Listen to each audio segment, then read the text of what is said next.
على حبيبنا محمد وعلى آله وصحبه أجمعين. اللهم صل على حبيبنا محمد وعلى آله وصحبه أجمعين. بسم الله الرحمن الرحيم. السلام عليكم ورحمة الله وبركاته. بسم الله والحمد لله والصلاة والسلام على حبيب الله سيدنا محمد بن عبد الله وعلى آله وصحبه ومن والاه.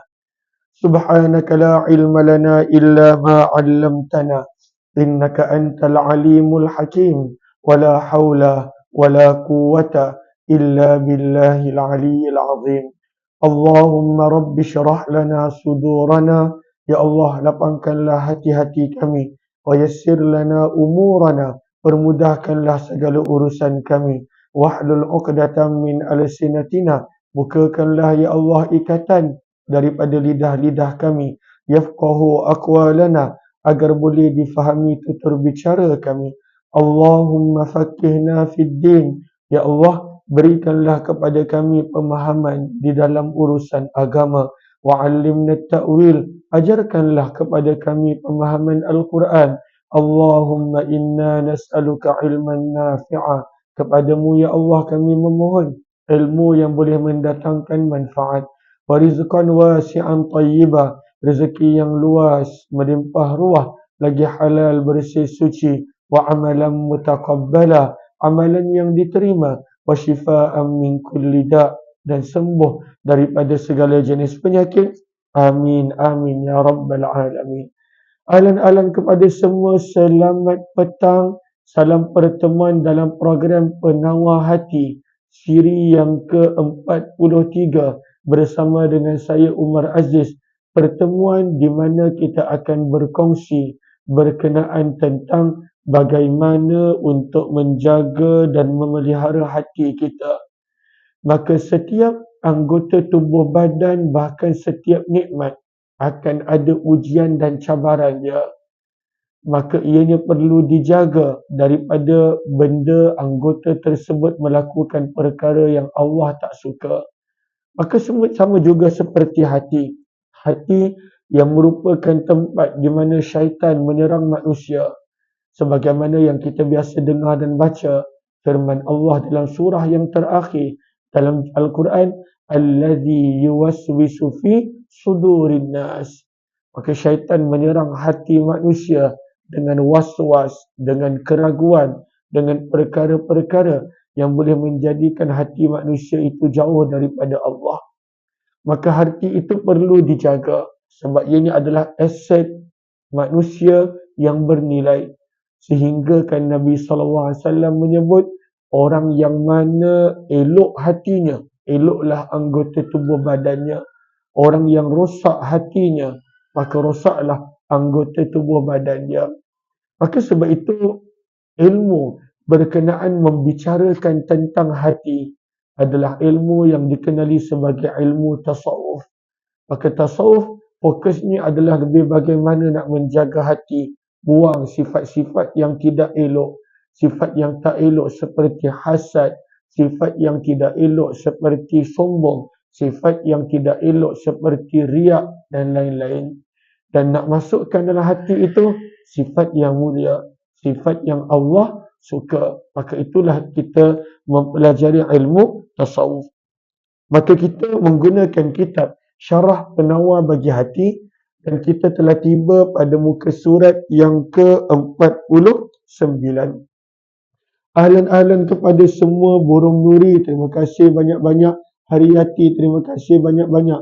Moga Allah balas dengan rezeki yang melimpah ruah beserta berkah. Ikan lele, Faizah, Emilsa Sofia, Waalaikumsalam warahmatullahi wabarakatuh. Haifa Najwa, Roslina Talik, Syamsila Mustafa, Dapur Safi, Faizah, ahlan-ahlan, Syahizan Syafi'i, Sofiza, Cik Emas Syarif dan juga Azaz, terima kasih banyak-banyak.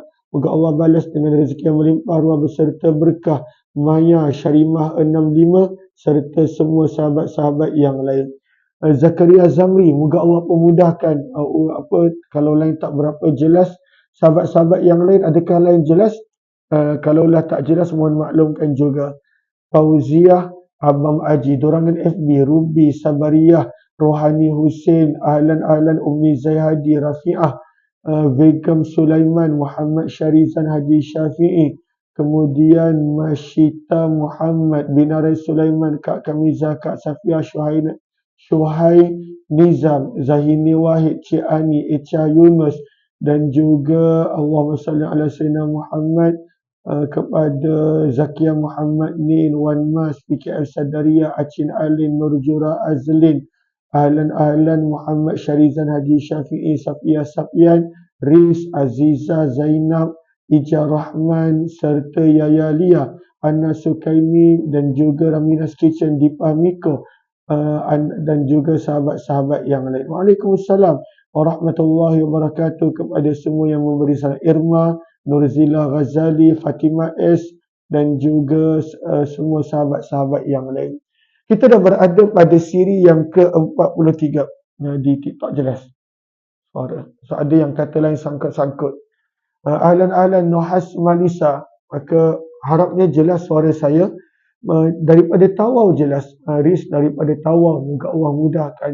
Tawau selalunya sejam lebih sejam waktu solatnya lebih awal daripada kita kalau tak silap kan.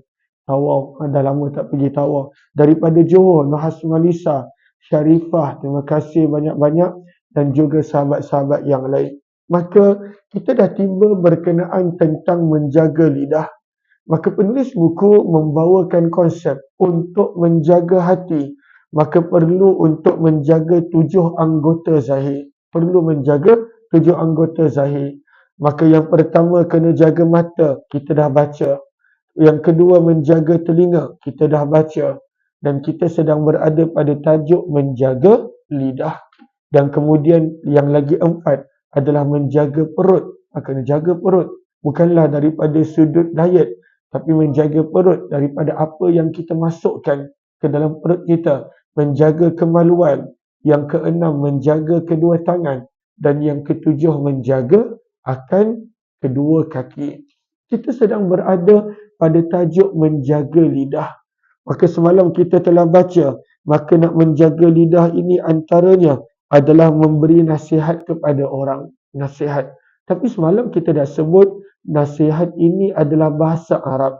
Bermaksud menginginkan kebaikan untuk orang lain. Maka bila kita memberi nasihat, kita benar-benar menginginkan kebaikan untuk dia.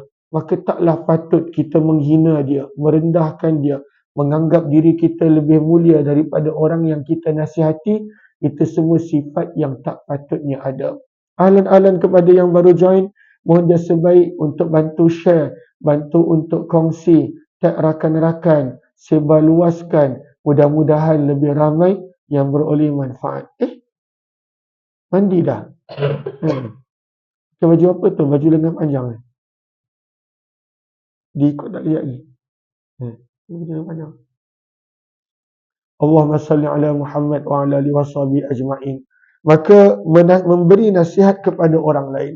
Maka jom kita lihat daripada buku Syarah Penawar Bagi Hati, muka surat yang ke-49. Kalaulah yang ada buku, maka boleh buka sama. Kalaulah yang tak ada buku, maka tak mengapa. Kita akan baca dengan perlahan insya-Allah. Terima kasih banyak-banyak kepada yang catat di ruangan komen. Maka itu membantu kepada orang yang baru join ataupun orang yang kali pertama join. Maka tahu apa yang kita sedang bincangkan. Berkenaan tentang menasihati orang lain. Maka nota kaki yang ke-85 bahagian muka surat putih. Maka buku ini ada 2. Bahagian kelabu muda, ini adalah kitab penawar bagi hati. Yang warna putih adalah syarahan dia. Maka muka nota kaki yang ke-85. Yahya bin Mu'az Ar-Razi rahimahullah menasihatkan. Maka selalunya bila kita nak nasihat, sebenarnya kita sedang berurusan dengan manusia. Maka berurusan dengan manusia, kalaulah kita buat mengikut cara Nabi SAW, itu adalah peluang untuk kita dapat pahala yang banyak. Kita kalaulah berurusan dengan manusia, kita tak jaga, maka itulah juga peluang untuk kita menempah dosa. Maka sebab itu penting bila berurusan dengan manusia, maka kita lakukan sebagaimana yang Rasulullah SAW didik kita. Jangan menyakiti sesiapa, jangan menghina sesiapa, jangan menuduh sesiapa. Ini semua adalah perkara-perkara yang boleh membawa kepada dosa. Maka kata Yahya bin Mu'az Ar-Razi rahimahullah berkenaan tentang situasi kita bersama manusia lain. Kata Yahya bin Mu'az Ar-Razi, liyakun hazzal mu'min minka salasah. Kata Yahya bin Mu'az Ar-Razi, hendaklah kamu mempunyai 3 sikap terhadap orang beriman. Kalaulah kita berurusan dengan orang beriman, dengan orang lain, maka akhlak kita hanya 3 sahaja. Hanya 3 sahaja sikap kita. 3 dia sikap kita. Dan ini penting. Ketiga-tiga ini kebanyakannya adalah berkaitan dengan lidah. Maka kata Yahya bin Mu'az Ar-Razi, kita ni setiap hari bertemu dengan orang, bercakap dengan orang, berkomunikasi dengan orang. Maka akhlak kita dengan orang beriman yang lain, maka hendaklah 3. Akhlak ni penting. Akhlak ni penting. Dan mudah-mudahan kita ada 3 sifat ni. Sebab apabila kita ada perangai, saya ulang balik saya tak sebut pada sesiapa. Apabila kita ada perangai, kita ada masalah hati sebenarnya, bahawa kita lebih betul, kita lebih baik daripada orang lain, kita akan anggap semua yang orang lain buat salah. Semua yang orang lain buat masalah. Walhal kita yang sedang bermasalah. Kita yang sedang bermasalah. Sebab itu penting untuk kita bersihkan hati. Penting untuk kita bersihkan hati. Kalaulah kita menganggap diri kita lebih baik daripada orang lain, kita yang paling betul, kita yang paling bagus, kita yang paling sempurna, kita yang paling agama, kita yang paling faham, semuanya kita, maka kita akan pandang rendah pada orang lain.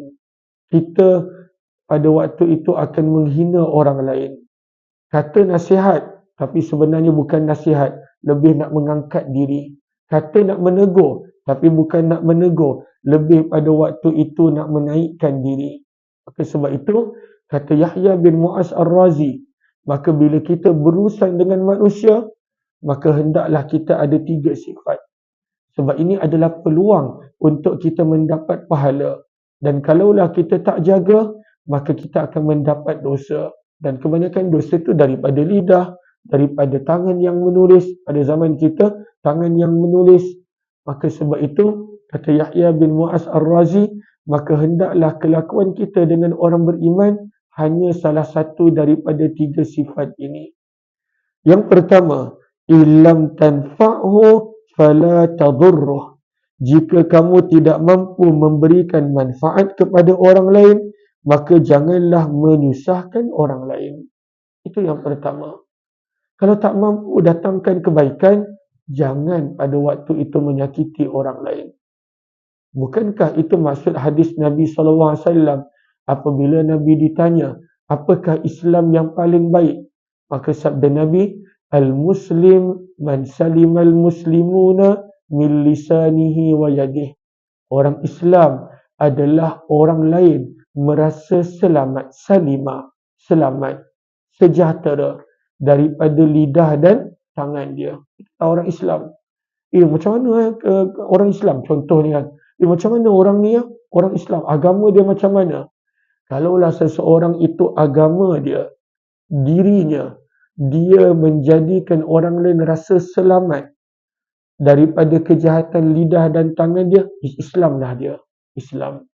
Sabda Nabi SAW. Ini tak. Bila buka mulut dia, orang terasa. Bila dia tulis je, orang terasa. Bila dia buat apa-apa je, terasa. Lepas tu dia kata, tak, saya nak nasihat, saya nak bagi teguran, saya nak ini, nak itu dan sebagainya. Maka, bukanlah begitu agama. Bukanlah begitu. Kita bila lihat Nabi SAW, Nabi SAW, musuh Nabi pun sayang Nabi. musuh sayang Nabi sallallahu alaihi wasallam. Maka yang pertama, illam tanfa'hu fala tadurruh. Maka jika kamu tak boleh mendatangkan manfaat, maka janganlah mendatangkan mudarat. Maka mendatangkan manfaat itu adalah hadis Nabi. Sabda Nabi SAW dalam hadis riwayat Tabrani, ahabbun nas, orang yang paling Allah sayang adalah orang yang memberi manfaat kepada orang lain. Itu adalah orang yang paling Allah sayang. Dia memberi manfaat kepada orang lain, memberi kebaikan kepada orang lain. Itu adalah orang yang paling Allah sayang. Dan ini bagaimana nak datang? Daripada hati kita. Daripada hati. Hati yang bersih. Hati kalau masalah, kita cakap apa pun menyakiti orang. Hati kalau masalah, kita buat apa pun menyakiti orang. Itu tanda hati yang masalah. Hati yang mana dia tidak peduli orang lain kecuali diri dia. Hati yang merasakan dirinya lebih bagus daripada orang lain. Hati yang merasakan dirinya yang paling berilmu berbanding daripada orang lain. Kita kena ingat, kadang-kala orang yang berilmu pun masuk ke dalam neraka. Orang yang mana ada amal ibadah pun masuk ke dalam neraka. Tapi dalam masa yang sama, kita hendaklah ingat, kalaulah seseorang itu berlaku baik kepada makhluk Allah, maka adalah syurga. Bahkan kita belajar dalam hadis, orang yang berlaku baik kepada binatang pun, walaupun daripada sudut akhlaknya, dia adalah wanita mumisat, wanita penzina, maka tetap Allah Subhanahu Wa Taala masukkan dia ke dalam syurga. Sebab itu penting bersihkan hati ini. Hati ini kalau masalah, segala pergerakan kita adalah masalah. Maka sebab itu berkata Imam Yahya bin Mu'az Ar-Razi, illam tanfa'hu fala tadurrah. Jika tak boleh mendatangkan manfaat kepada orang lain. Sebab mendatangkan manfaat kepada orang lain itu yang Allah paling suka. Cuba hari ini kita muhasabah. Hari ini kita dah datang manfaat kepada berapa orang? Berapa orang yang telah mendapat manfaat kepada kita? Berapa orang? Berapa orang yang kita dah tolong, yang kita dah bantu, yang kita dah memberi manfaat? Kerana kalaulah tak ada, maka benda sekurang-kurangnya yang kita boleh buat, fala tadurrah, jangan mudaratkan sesiapa. Ini tak, orang bila nampak kita je, orang dah larikan diri. Aku tak bolehlah dengan dini. Nanti mesti dia nak cakap benda yang menyakitkan aku. Tak boleh. Ada orang begitu. Fala tadurrah. Dia bila nampak je nama dia dekat ruangan komen, nampak je nama dia, orang dah kata syaku dini. Blok dia. Pada waktu dia kalau tulis je, mesti menyakiti orang. Tulis dia sesuatu, mesti menyakiti orang. Walaupun dia kata, saya nak bagi nasihat, saya nak bagi teguran, saya nak bagi pandangan. Tapi tak ada sepatutnya sampai menyakiti orang. Maka sebab itu kata Yahya bin Mu'az Ar-Razi, illam tanfa'hu fala tadurrah. Maka jika tak boleh memberi manfaat, maka janganlah kita mendatangkan mudarat kepada orang lain. Kan? Ada orang begitu kan. Nampak je nama dia, block dia. Dah tak nak, dah tahu dah perangai dia. Dia mesti kalau bercakap je, menyakitkan. Menulis je, menyakitkan. Orang yang menyakiti orang lain, sememangnya dia rasa dirinya lebih bagus daripada orang lain. Itu adalah realiti. Dia tak ada nak perasaan nak sangka baik dengan orang, tak ada. Dia tak akan ada sifat pada waktu itu nak menegur dengan hikmah, tak ada. Dia tak akan ada peluang untuk cuba memahami keadaan orang lain, tak ada. Dan itu semua tanda masalah hati. Macam kita dah belajar banyak kan dalam surah At-Taubah, kisah orang munafik. Orang munafik, kerja dia adalah kecam je. Alladzina yalmizun, orang yang sedekah banyak pun kepada Nabi, dia kecam, kata tak ikhlas, menunjuk-nunjuk. Orang yang tak sedekah pun kena kecam. Orang yang sedekah sikit pun dia kata, innallaha laghaniyun anka, Allah tak perlukan sedekah yang sikit macam ni. Kerja dia mengomel je, menyakiti hati orang.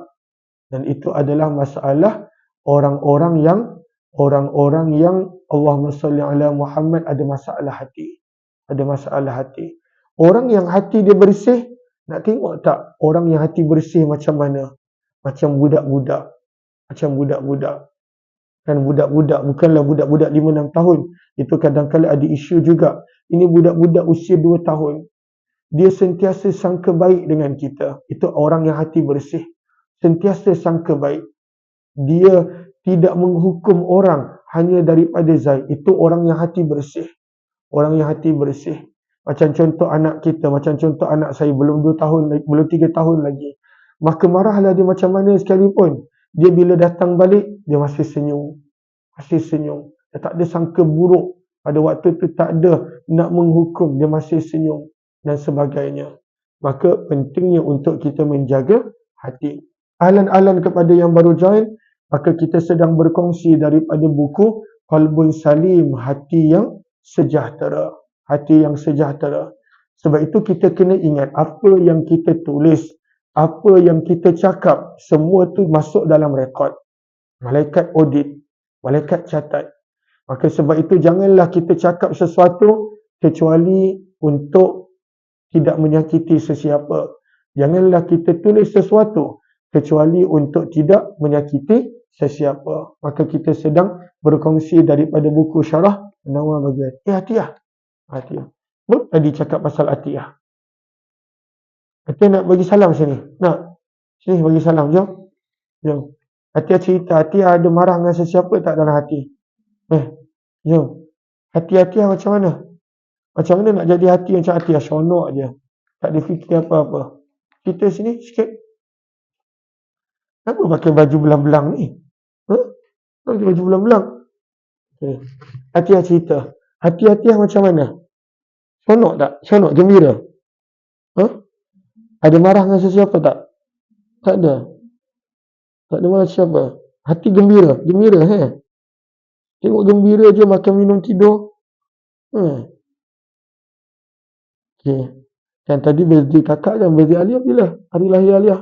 Atiyah. Tak tahu. Okay. Allahumma salli ala Muhammad wa ala alihi. Bye-bye semua. Bye-bye. Assalamualaikum. Assalamualaikum semua. Kiss semua. Kan baby, budak-budak, kan hati dia bersih. Dia tak ada nak dendam. Dia tak ada nak menyakiti sesiapa. Dia tak ada. Kita kalaulah tengok baby mana-mana pun, ya Allah, comelnya. Sebab hati dia bersih. Comel dia. Dia pun tak adalah cakap benda yang menyakiti kita, tak ada. Tapi kalaulah hati busuk, tak cakap pun pada waktu tu orang dah terasa. Tak cakap pun. Dia jeling je. Dia buat muka. Dah terasa, ya Allah, sabar, sabar. Dia pada waktu tu baru tulis A. Orang dah tahu dah apa dia nak tulis. Itu adalah tanda-tanda masalah hati. Maka kata Yahya bin Mu'az Ar-Razi, ini masih lagi pada tajuk lidah. Maka jika urusan kamu dengan orang beriman, mestilah salah satu daripada 3. Jika kamu tak boleh memberi manfaat kepada orang lain, maka janganlah mendatangkan mudarat. Yang kedua, wa illam tafrahu fala taghummu. Jika kamu tidak boleh menggembirakan orang, tak boleh nak gembirakan orang, maka janganlah menjadikan orang sedih. Ini tak. Setiap kali orang jumpa dia, orang keluar menangis. Nangis. Kenapa? Dia ni kan cakap melepas je, menangis. Orang jadi sedih. Orang jadi sedih. Kadang-kala bila dia tulis sesuatu kan, dia tulis sesuatu, boleh jadikan orang bad mood. Boleh jadikan orang bad mood. Boleh jadikan orang sedih. So, manusia ada emosi. Manusia ada emosi.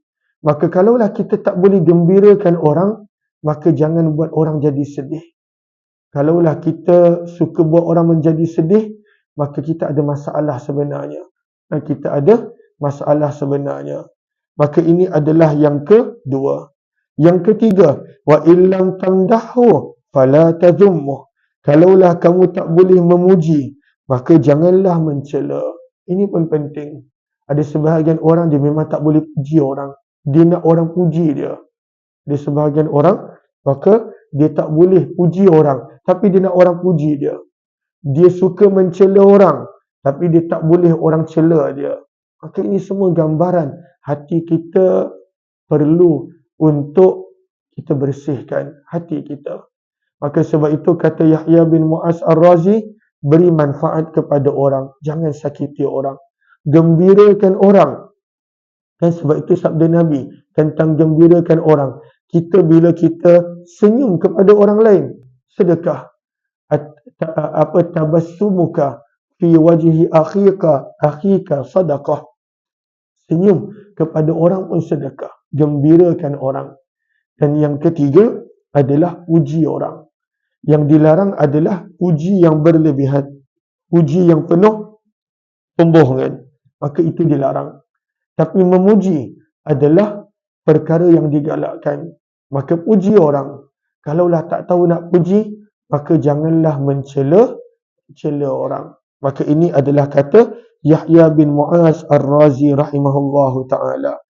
Kata penulis buku, muka surat 49 daripada kitab Syarah Penawar Bagi Hati. Adalah sangat perlu untuk mengelokkan peribadi diri sebelum mengajar ataupun menasihati orang lain. Ini sangat perlu. Sebab kan kita baca dalam surah Shaf, juz yang ke-28. Surah Shaf. Mana Quran? Quran mana Kak Amirah? Tak apa. Dalam surah Shaf, yang mana Allah Subhanahu Wa Taala mengingatkan, wahai orang-orang yang beriman, kenapa kamu bercakap benda yang kamu tak buat? Ya ayyuhallazina amanu lima taquluna ma la taf'alun. Lima taquluna ma la taf'alun. Kenapa kamu bercakap benda yang kamu tak buat? Sebab itu kata penulis buku, maka hendaklah kita menjadi orang yang perbaiki diri kita sebelum kita berusaha untuk memperbaiki orang lain. Kita baiki diri kita dulu. Orang yang dia sentiasa perbaiki diri dia, maka kehadirannya di hadapan orang lain boleh menjadi asbab hidayah. Boleh menjadi asbab hidayah. Orang yang sibuk nak memperbaiki orang lain dan dia lupa nak memperbaiki diri, maka dia hanya akan mendatangkan lebih banyak mudarat. Saya ulang balik. Orang yang mana berusaha untuk memperbaiki dirinya 24 jam. Dia sibuk nak memperbaiki hati dia, diri dia, hubungan dia dengan Allah, hubungan dia dengan manusia. Maka orang yang begini, kalaulah dia tak cakap apa-apa pun, kewujudannya, kehadirannya boleh menjadi asbab hidayah kepada orang. Bila orang tengok akhlak dia, walaupun dia tak cakap apa-apa, dia diam, dia senyum, diam, tak ganggu orang. Kehadirannya boleh membawa asbab hidayah dah. Sebab Islam itu adalah akhlak. Innama bu'ithtu liutammima makarimal akhlak. Nabi diutuskan untuk menunjukkan akhlak yang sempurna. Sebaliknya, orang yang mana dia kerja dia untuk betulkan orang lain. Kononnya bagi nasihat, teguran dan sebagainya. Dia nak betulkan. Semua dia nak betulkan. Tapi dia lupa untuk perbaiki diri dia. Untuk perbaiki diri dia lupa. Dirinya dia lupa. Maka orang yang sebegini, setiap apa yang dibuat hanya akan menyakiti hati dan perasaan orang lain. Sebab bila dia bercakap, menasihat, memberi teguran, dalam situasi dianggap dirinya lagi bagus, orang yang dia sedang nasihat tu tak bagus. Dirinya lagi berilmu, orang yang dinasihat tu tak ada ilmu. Dirinya betul, orang nasihat itu adalah salah. Walaupun kadang-kadang orang tu pada waktu tu terangkan situasi dan keadaan, dia takkan terima. Dia paling betul. Orang yang sibuk menegur orang lain, lupa diri sendiri, akan lebih banyak mudarat daripada manfaat di dalam masyarakat. Maka sebab itu, maksud daripada nasihat kita kena faham, kita menginginkan kebaikan untuk orang lain. Kita bila bagi nasihat, bukanlah kita inginkan kebaikan untuk diri. Nak menaikkan diri kita, nak menampakkan diri kita sempurna, nak meninggikan diri, maka akan lebih banyak mudarat daripada manfaat. Sebab itu kita boleh perasan, ada orang dakwa-dakwinya adalah nak memberi nasihat.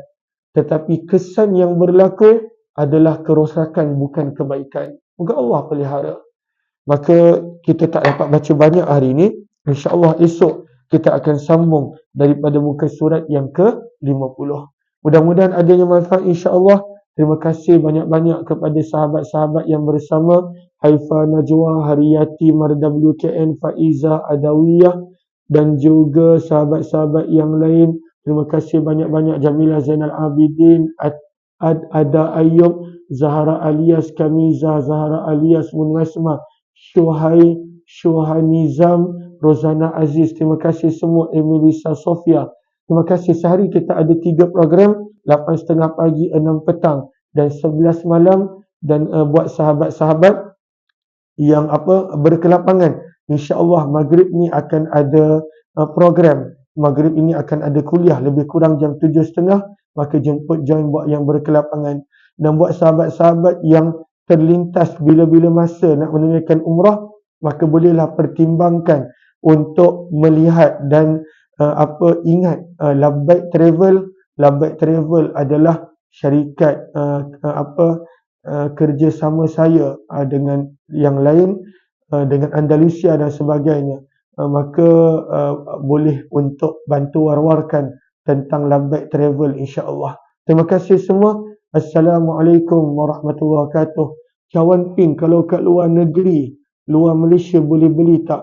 Saya pun tak pasti. Saya sekadar share link dia. Maka boleh lihat bagaimana. Moga Allah pemudahkan insya-Allah. Maka jumpa lagi insya-Allah maghrib ni buat yang berkelapangan. Kalaulah tidak, nanti jam 11 malam ada sirah Nabi SAW. Assalamualaikum warahmatullahi wabarakatuh. Jumpa lagi.